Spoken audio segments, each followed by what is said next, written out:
reiz dzīvoja viens bagāts vīrs. Tam bija skaists un mīlīgs strīds. Tie strīdējās tik katru dienu, kurš labāks būs no tiem ar vienu.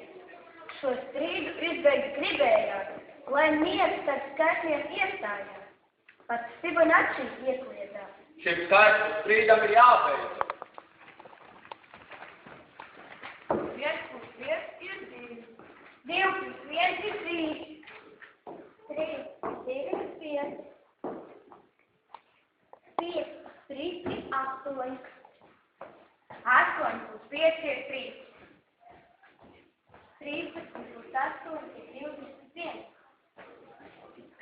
25 + 3 ir 34. 34 + 21 ir 55. Fibonacci